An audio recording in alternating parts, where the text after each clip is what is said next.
let's get to the point. 3 syndromes.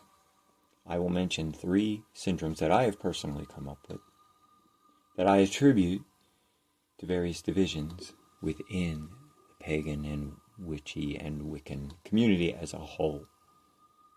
Number 1, quote, one and only syndrome, unquote. Number 2, quote, ethical liberty syndrome, unquote. Number 3, quote, imposter syndrome, unquote. We'll start. One and only syndrome. Very simply, this is a person who brings the domination aspects of their old faith to the new one, including if it's science or scientific. If the old one had as an important aspect of its operational structure the idea that there is a one and only way, then this individual, though having changed spiritual paths, brings this concept with them. Bringing with them one of the very things they thought they were leaving behind. Let's move on to ethical liberty syndrome, or perhaps newfound freedom syndrome. Having arrived at a philosophical and spirituality such as paganism, whose tenets can be highly based on individual searching and pathways, an individual will then make the tragic mistake that this means letting go of time-honored human morals and ethics. I have personally met, in real time, fellow pagans who have told me to my face things like, I don't have to forgive. Forgiving is Christian. I'm a witch now, unquote. This, my friends, is not freedom. In fact, it's the opposite of freedom. It's emotional attachment. All forgiveness is self-forgiveness. After all, it's psychologically healthy. And it's not for them anyway. It's for you. Don't let them rent space in your head. One example. Then there are those who overreact to ethical liberty syndrome. These folks spend far too much time and energy seeking out and pointing out, often publicly, the questionable behaviors of others, taking on sort of a role of defender. Even though the behaviors and indiscretions being brought out may have already been forgiven or forgotten, or at least mostly water under the bridge. I say let the past be where it is and allow space for growth. No one is perfect. We all have some funny stuff in our past.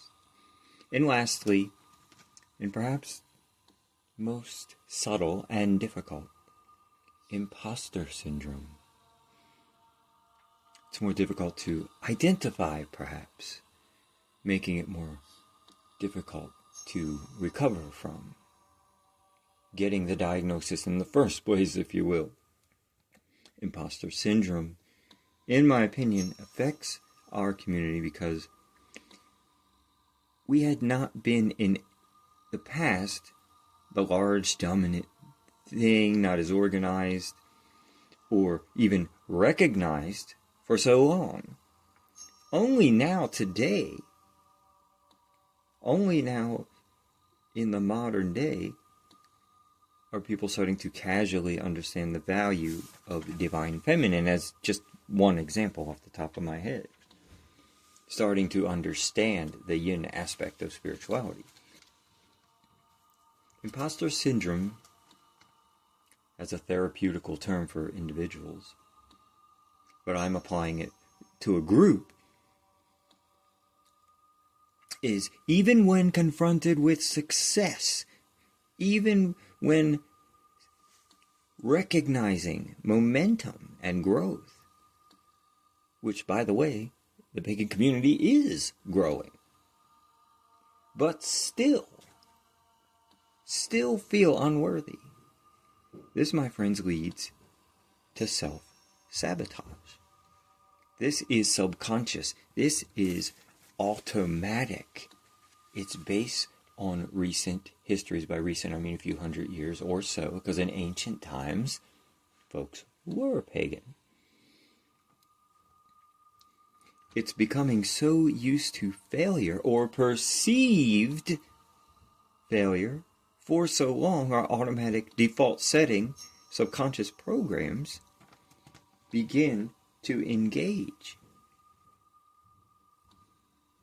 So it's these repeated, usual, comfortable patterns, this uploaded or downloaded mental software.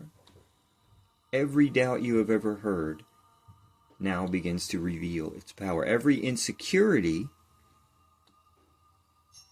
whether we realize it or not, is now coming true, or we make it true.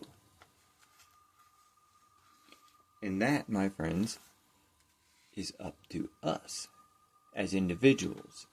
You see, my point is, just like, say, a romantic relationship, don't expect the other person to complete you. You have to do that yourself. And then enjoy the other's company. I view these groups, I view these movements, temples, covens, whatever you want to call it, mystery schools. So fine, they're initiation. But it doesn't mean they're the one and only. Don't bring the one and only syndrome. If you want to be an initiatory practice, then do so. I have zero problem with that. If you enjoy what you see as a newfound freedom in the path, well then enjoy that. But do so in a way that is geared towards growth and alignment. And as far as imposter syndrome goes, don't underestimate yourself. And say this: you and I both deserve success. Allow it. We are the ones who ask the inner questions. We are the wizards, the witches, the pagans, the ceremonial magicians, the chaos magicians. Inner questioning on its own, folks, is an act of rebellion. Trying to hear silence through the noise is not an easy task. But soul retrieval is not made more effective by bringing down others. I'm Daniel Michael. Thank you all and have a good evening.